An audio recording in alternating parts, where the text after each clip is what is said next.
Bien, hermanos, qué lindos momentos. El pastor me dejó un poco amilanado, ahora voy a tener que estar a la altura de la presentación.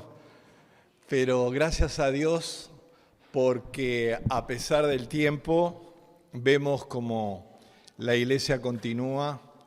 El Señor, a través de casi 50 años, está agregando y sigue agregando almas, personas a la congregación, y es un gozo, una alegría cada vez que veo a tantos niños corretear, porque sé que son el futuro de la iglesia, ¿verdad? Muy bien, hermanos, los invito a compartir un pasaje que está en el libro de Primera de Reyes, allí en el capítulo 19, desde el texto 19 hasta el versículo 21. Dice: partiendo Elías de allí, halló a Eliseo, hijo de Safat, que araba con 12 yuntas delante de sí, y él tenía la última. Y pasando Elías por delante de él, echó sobre él su manto. Entonces, dejando él los bueyes, vino corriendo en pos de Elías y dijo: te ruego que me dejes besar a mi padre y a mi madre, y luego te seguiré. Y él le dijo: ve, vuelve, ¿qué te he hecho yo? Y se volvió y tomó un par de bueyes y los mató, y con el arado de los bueyes coció la carne y la dio al pueblo para que comiesen. Después se levantó y fue tras Elías y le servía. Este capítulo narra el llamamiento de Eliseo como profetas, ungido a través del profeta Elías, como sucesor de este gran profeta de Dios, del que hace referencia las Escrituras. La comisión de Elías aparece unos versículos antes que no leímos, en el versículo 15 y 16, cuando Elías está pasando un momento de depresión, allí encerrado en una cueva en Horeb. Dios lo manda a levantarse y a ir a ungir a algunos reyes de alrededor, y especialmente a Eliseo como profeta y sucesor de Dios. Y aquí entonces aparece este hombre, Eliseo, en la Biblia. Y la palabra de Dios nos dice algunas cosas acerca de este hombre que podemos deducir de este pasaje que leímos. Una de las cosas que nos dice la palabra es que Eliseo era un hacendado, un agricultor y ganadero, pero era de una rica familia de hacendados acomodados de su tiempo. ¿Cómo podemos darnos cuenta de esto? Nos damos cuenta porque estaba arando un terreno con 12 yuntas de bueyes. Imagínense, 12 yuntas son 24 animales. No era poca cosa para aquel momento. Y tampoco era poca cosa que necesitaran 24 animales. Imagínense el tamaño del predio que tenía.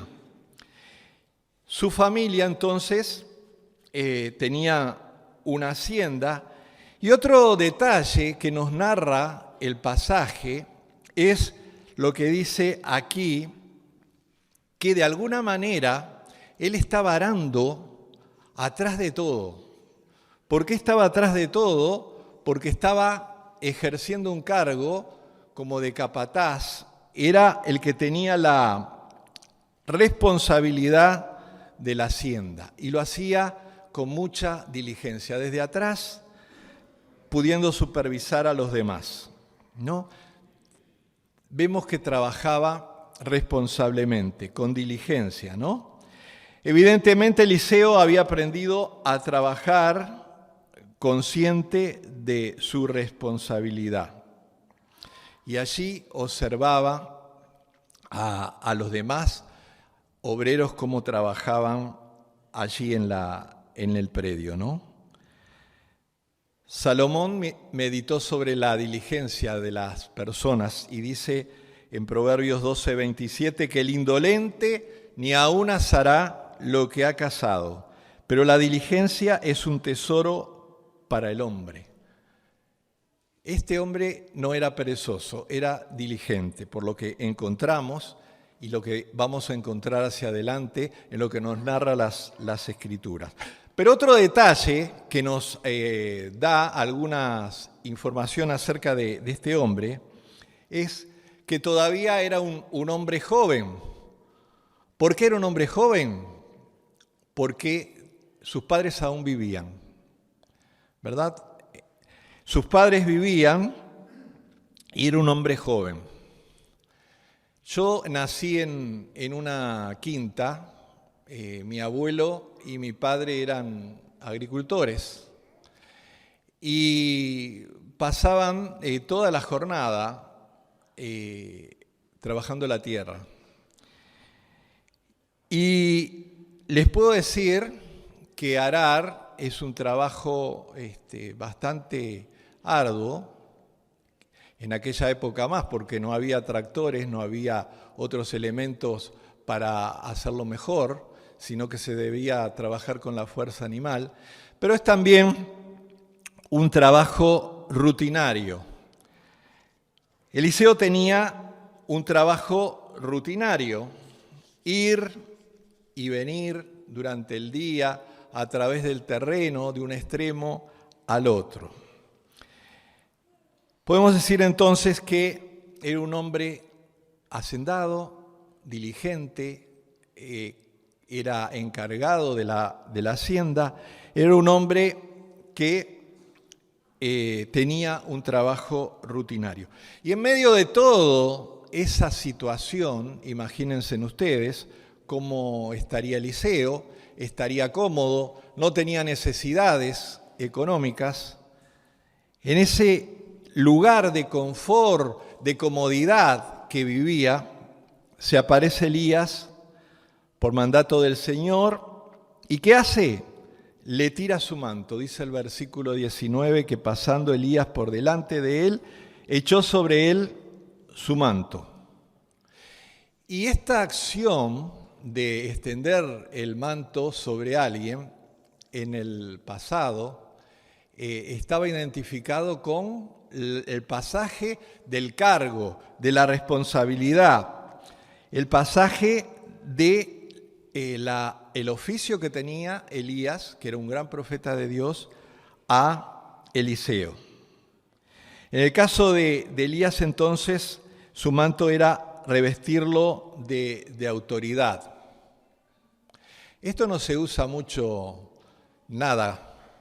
Solamente vivimos hace poco en un país que, en Inglaterra, ¿verdad?, cuando coronaron a Carlos III de rey, que le metieron el trono, el cetro, la corona y el manto. Pero no andaba con el manto por la calle, no anda con el manto por la calle, sino que son símbolos de autoridad. Y era necesario este acto para comprender, para que la gente comprendiera que este hombre iba a ser el sucesor de ese gran profeta de Israel. Y la palabra nos dice que Eliseo tenía o recibió un llamado para moverse del lugar de confort. Miren, no era fácil para Eliseo y ni para nadie en aquel momento tomar el lugar de Elías. Elías estaba siendo perseguido por el poder, por Jezabel, la malvada Jezabel, que era la reina, y quería matarlo. Y no había en Israel, a pesar de que había un grupo fiel al Señor, no había en Israel, ¿verdad?, esa fe. Y el trabajo era duro, y él estaba contento. Elías entonces se traslada al campo donde estaba Eliseo y, obedeciendo al mandato de Dios, lo unge y le saca de su lugar de confort para darle una vida distinta, una vida extraordinaria. Y hermanos, muchas veces Dios tiene que movernos de nuestro lugar de confort para que podamos disfrutar mayores bendiciones de las que tenemos. A veces pensamos, ¿por qué me tiene que pasar esto a mí? Pero de alguna manera Dios nos está moviendo para que reaccionemos, para despertarnos de alguna manera y mostrarnos cosas mayores. Ahora depende de cada uno de nosotros aceptar o no el desafío. A través de la historia, a través de la palabra de Dios, nosotros vemos que hombres y mujeres que fueron llamados para el servicio del Señor no eran holgazanes, todo lo contrario, era gente diligente. Y casi siempre fueron llamadas estas personas mientras trabajaban.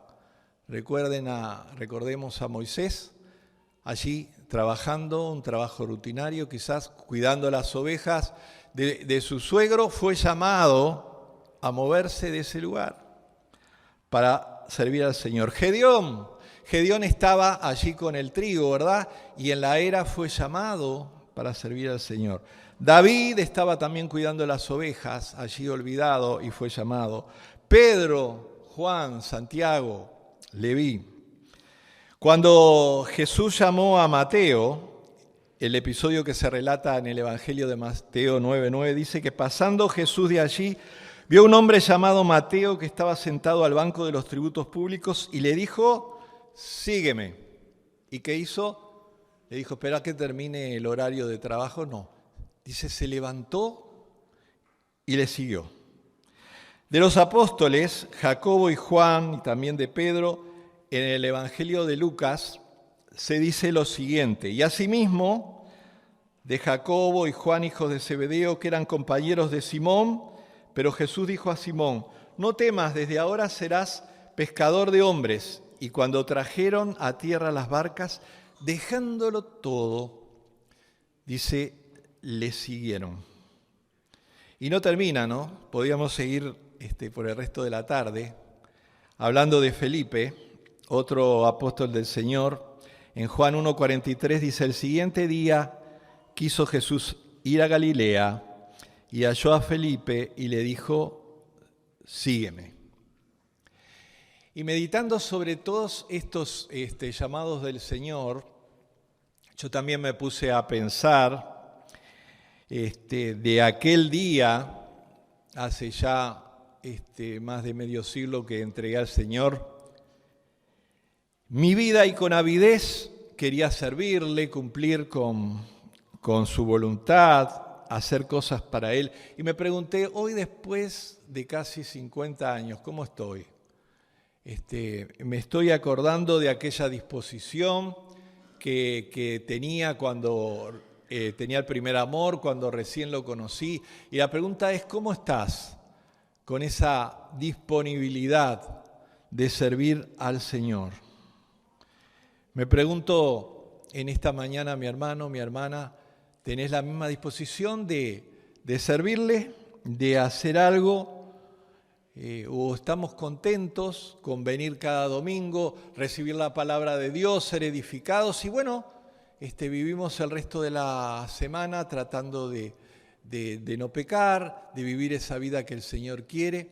Pero ¿cuánta disposición tenemos a veces a dejar las cosas de todos los días para poder servirle, ¿no? Recuerden ustedes cuando el Señor enfrentó al joven rico que encontramos en el Evangelio de Marcos, Jesús mirándole le llamó y le dijo, una cosa te falta, anda, vende todo lo que tienes y dale a los pobres y tendrás tesoro en el cielo, y ven y sígueme tomando tu cruz. Hermanos, mucho se ha hablado de este pasaje, todos sabemos que el Señor no quería que vendiera todo y abandonara todo, sino que el Señor quería que este joven que amaba la ley de Dios y quería hacer la voluntad de Dios, dejara las cosas que lo atraían y le tomaban tiempo para usar también su tiempo para seguir. Pero no es fácil, porque a este joven le dijo, tomando mi cruz. Cuando el Señor nos invita a seguirle al Señor implica también vida de padecimiento, estar dispuesto a sufrir. Cargar la cruz significa también morir a nuestros deseos, quizás a sufrir persecución, hasta el punto, dice el Señor, de poder perder la vida quizás por seguir al Señor y obedecer la gran comisión que tiene para nosotros. La invitación a Jesús fue para todos.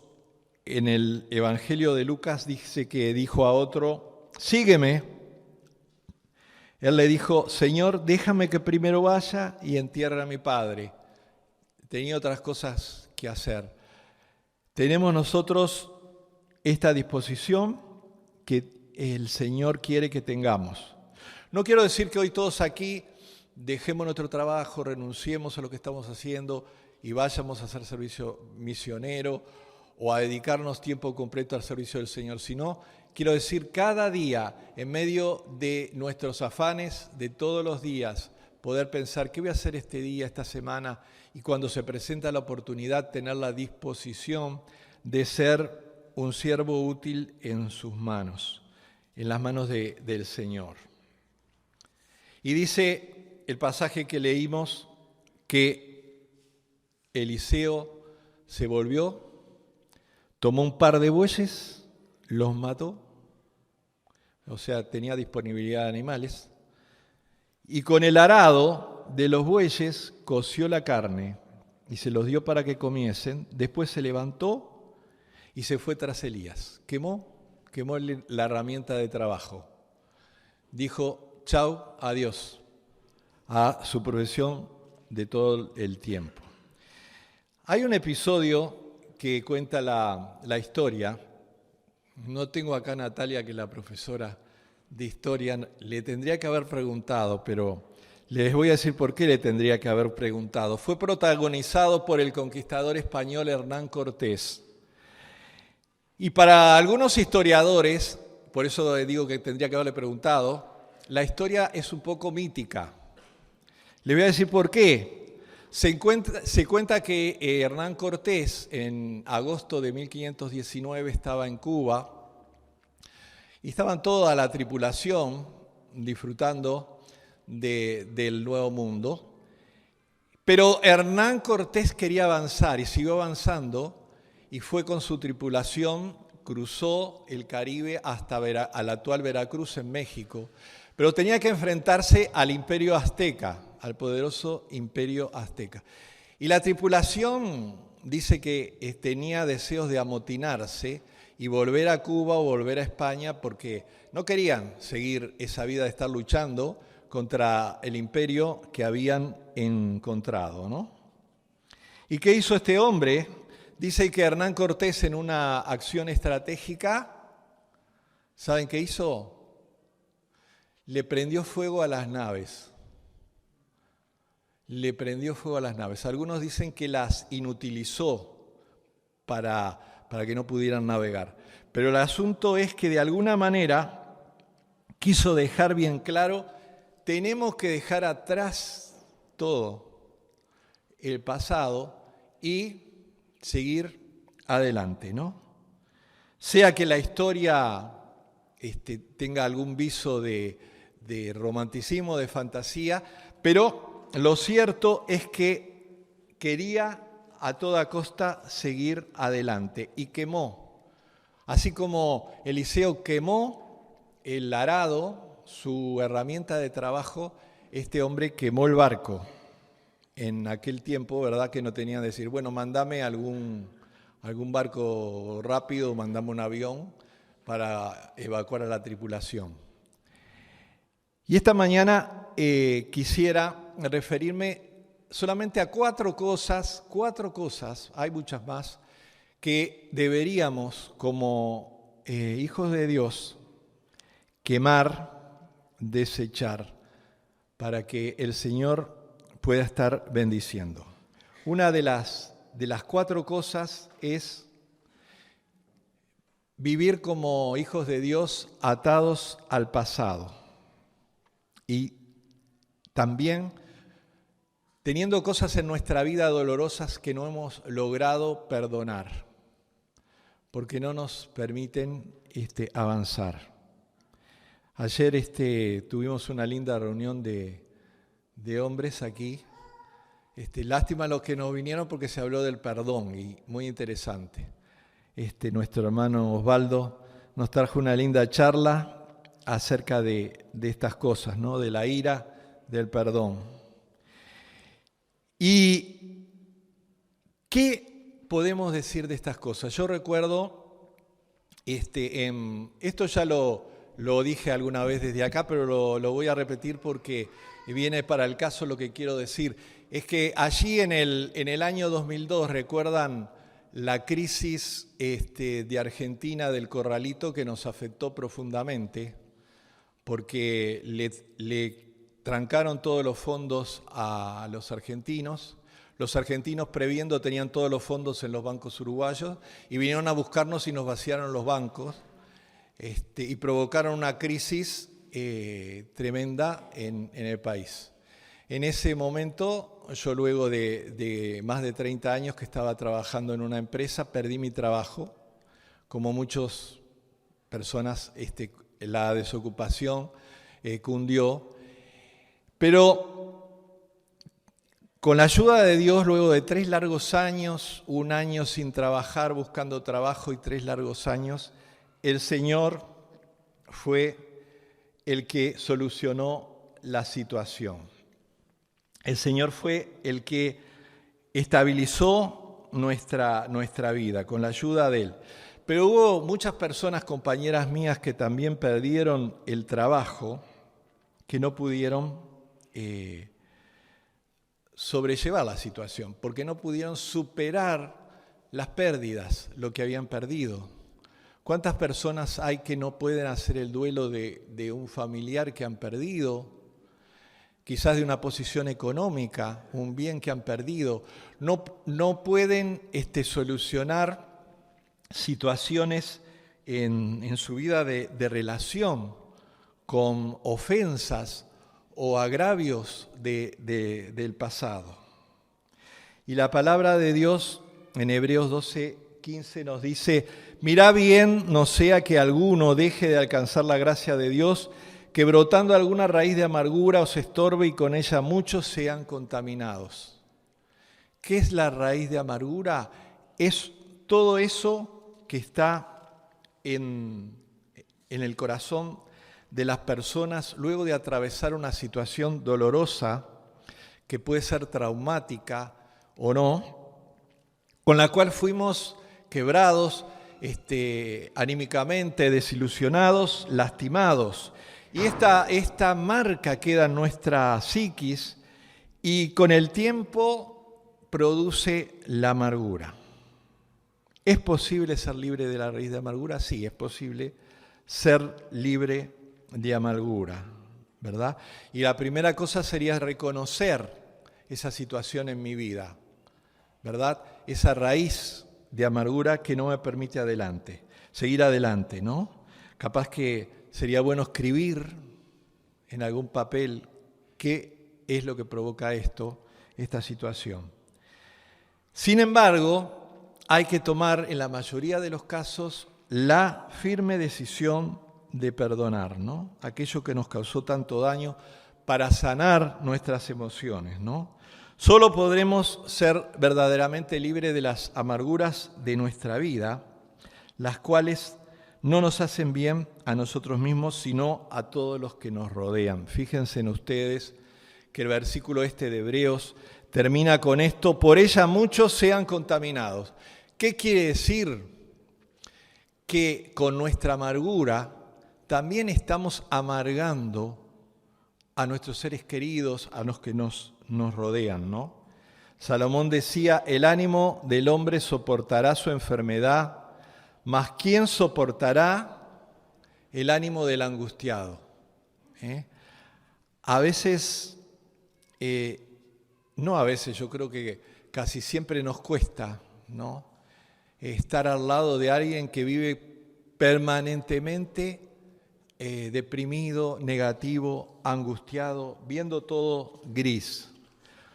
Por eso que la palabra nos dice, ¿quién lo podrá soportar? La enfermedad es dolorosa, se puede soportar, pero ¿quién soportará a una persona así? Analicemos nuestra vida, si hay alguna situación que no hemos podido perdonar, si hay alguna situación del pasado que nos ha lastimado y nos sigue lastimando, y hace como Eliseo, quemá, perdoná, porque eso te va a atar en esa área que es un poco de confort también, aunque es un desconfort, vamos a llamarle, pero es una situación que nos ata.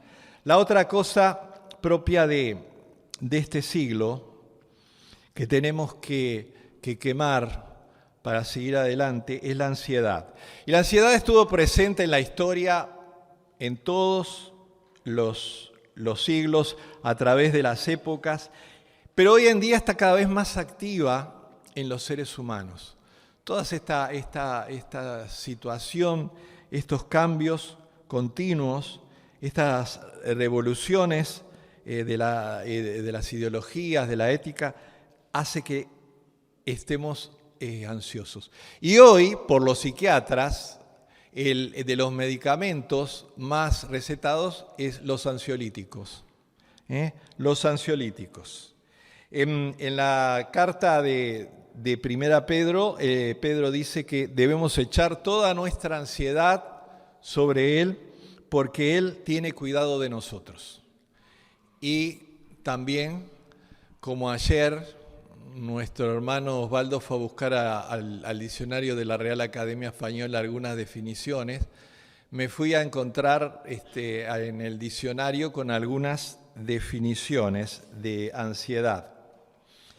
Y encontré, miren, 9. Fíjense si están en alguna de estas.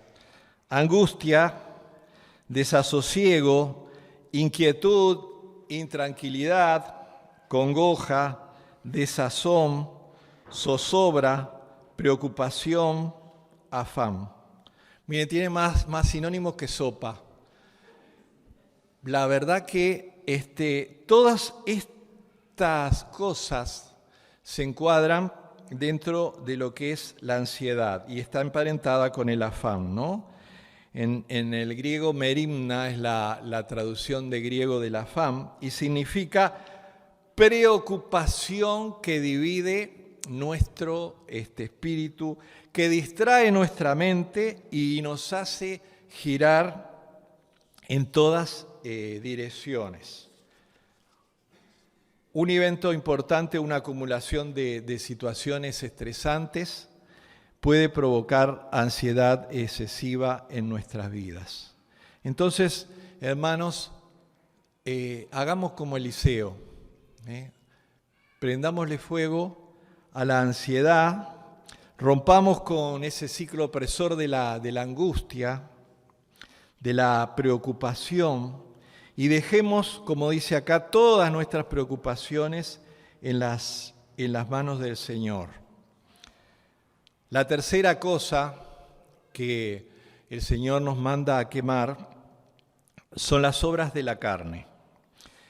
Y quisiera que leamos estos 3 versículos de Gálatas, que dice, manifiestas son las obras de la carne, que son adulterio, fornicación, inmundicia, lascivia, idolatría, hechicerías, enemistades, pleitos, celos, iras, contiendas, disensiones, herejías, envidias, homicidios, borracheras, orgías y cosas semejantes a estas acerca de las cuales os amonesto para que, ya os lo he dicho antes, que los que practican tales cosas no heredarán el reino de Dios. Bueno, hermano, estamos en la iglesia, puede haber adulterio, acá fornicación, lascivia, enemistades, celos, ira, puede haber. Lamentablemente puede haber. ¿Por qué? Porque son las obras de la carne. y vivimos en la carne, ¿verdad? Y estas prácticas esclavizan a las personas y no nos permiten seguir en el camino del Señor, estar disponible para sus servicios. Estamos sometiendo nuestra vida al control del enemigo y no al control de Dios. Así también vosotros, dice Pablo escribiéndole a los romanos, así también vosotros considerados muertos al pecado, pero vivos para Dios en Cristo Jesús, Señor nuestro. No reine pues el pecado en vuestro cuerpo mortal, del modo que le obedezcáis en sus concupiscencias. Y también el otro apóstol del Señor, Pedro, dice que puesto que Cristo ha padecido por nosotros en la carne, vosotros también armaos del mismo pensamiento, pues quien ha padecido en la carne terminó con el pecado, para no vivir el tiempo que resta en la carne conforme a las concupiscencias de los hombres, sino conforme a la voluntad de Dios. La Biblia deja ver que cuando el hombre, la mujer que recibe al Señor en su vida, entre los muchos milagros que hace el Señor, es que nos da una nueva vida. Y a partir de ahí, dejamos nuestra vida de controlarla por nosotros mismos para que sea el Espíritu Santo de Dios el que controle nuestra vida, ¿no? Pero día tras día se nos presentan situaciones en que el Hijo de Dios tiene que decidir y tomar la decisión de obedecer a nuestra carne, obedecer al Espíritu Santo, ¿no? Cuando estamos en el crecimiento en el Señor, se presenta esa lucha interna para no obedecer a la carne, sino al Espíritu. Sin embargo, a veces muchos creyentes permanecen como niños, y dice Pablo en 1 Corintios 3:1, como carnales. Su comportamiento, dice, yo no pude hablarle como a espirituales, sino como a carnales, porque el comportamiento se caracteriza por el dominio de la carne, ¿no? Y allí empiezan los celos, la envidia, es contencioso, disencioso, divisor. Y la gracia de Dios es la que cambia nuestra vida si nos acercamos a Él. No importa cuánto nos esforcemos, si no ponemos nuestra fe en el Señor y en su poder para cambiar nuestras vidas. Si las enemistades, los celos, los pleitos, entonces quemémoslos para poder vivir esa vida que el Señor quiere. Y la cuarta y última que quiero compartir con ustedes es los miedos, ¿no? El miedo es una emoción que busca huir del sufrimiento, que nos paraliza por aquello desconocido o incierto, sea aquello real o producto de nuestra imaginación. Y dicen los psicólogos que la mayoría de los miedos, yo escuché, me parece muy alto, pero le voy a decir, el 90% de los miedos que tenemos son producto de cosas que pueden pasar y que nunca pasan. Eso creo que dicen los psicólogos, ¿no? O sea que producto de los miedos es más lo que esperamos, las expectativas que tenemos que nos va a pasar y que nunca pasan, ¿no? Y el miedo al futuro no nos deja disfrutar el presente, ¿no? Ustedes saben que dicen también, no sé si es cierto, que las personas que le tienen miedo a los perros, cuando se cruzan con un perro, los perros los empiezan a perseguir. ¿Por qué? No porque los perros sean inteligentes, porque dice que el miedo hace que generemos adrenalina y el animal que tiene un olfato muy fuerte percibe la adrenalina y va atrás del que tiene miedo, ¿no? O sea, de alguna manera el miedo atrae al objeto que origina ese miedo, ¿no? Hay muchos tipos de miedo. Ahí listé algunos: miedo a la muerte, miedo al futuro, miedo a la enfermedad, miedo al compromiso, miedo a fracasar, miedo a ser rechazados. Pero en los 4 evangelios hay algunos detalles de las palabras de Jesús. En Juan 14, 27, el Señor dice: la paz os dejo, mi paz os doy, yo no os la doy como el mundo la da. No se turbe vuestro corazón, ni tenga miedo. No tengas miedo, ¿no? Y a través del ministerio del Señor se repiten esas palabras del Señor a sus seguidores, a los apóstoles, a los discípulos. No temáis. Hay infinidad de pasajes en los evangelios donde los que tienen marcado con rojo las palabras del Señor, el Señor dice: no temáis. ¿Y cuántas personas, así como dijimos, aferradas a las pérdidas del pasado, no pueden vivir en el presente? ¿Verdad? La angustia, la ansiedad.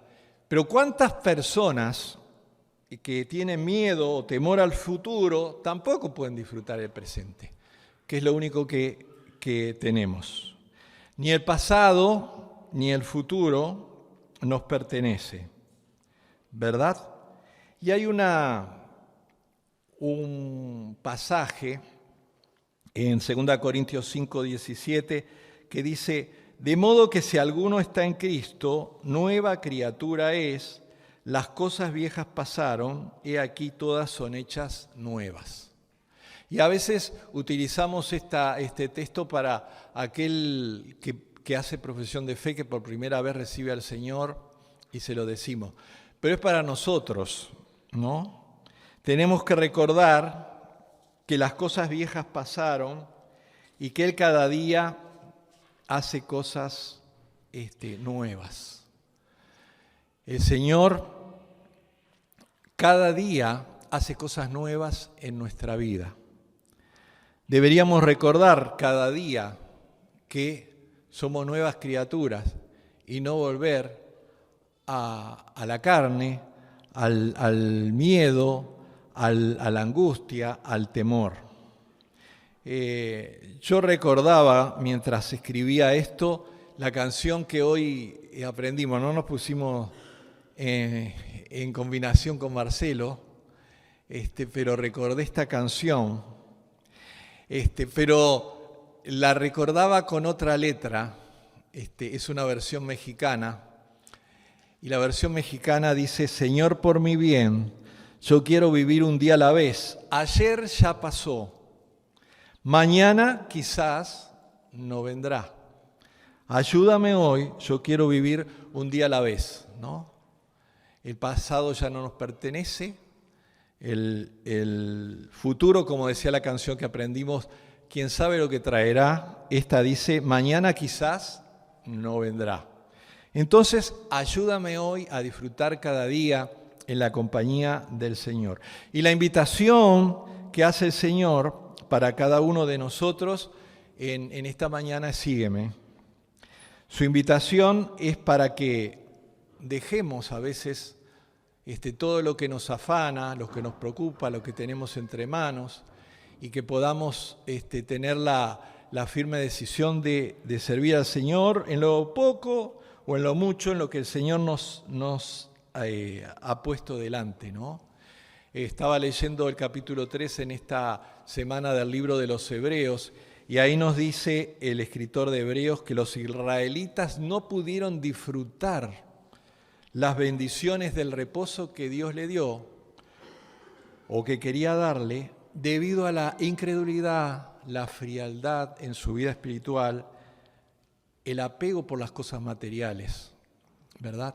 Así que, hermanos, en este siglo XXI, tan lleno de afanes, de problemas, de luchas, quitemos de nuestra vida todas esas cosas, las ataduras de pasado, las faltas de perdón, la obra de la carne, las ansiedades, el miedo, y comprometámonos en el viaje que nos queda todavía para llegar a nuestra patria, mientras somos extranjeros en este mundo, a no conformarnos solo con venir los domingos a escuchar la palabra de Dios o vivir de una manera que agrade al Señor, sino que pensemos cuál es nuestra disposición para servir al Señor, para consolar, para ayudar a los demás, para hacer algo para el Señor. Y pensemos en cuál es el arado que tenemos que quemar y que el Señor en esta mañana nos bendiga a cada uno de nosotros y podamos seguir, hermanos, creciendo en el conocimiento del Señor y con la ayuda del Señor, seguir caminando hacia adelante sin ser de los que van para atrás y dejan el camino. Que el Señor nos bendiga.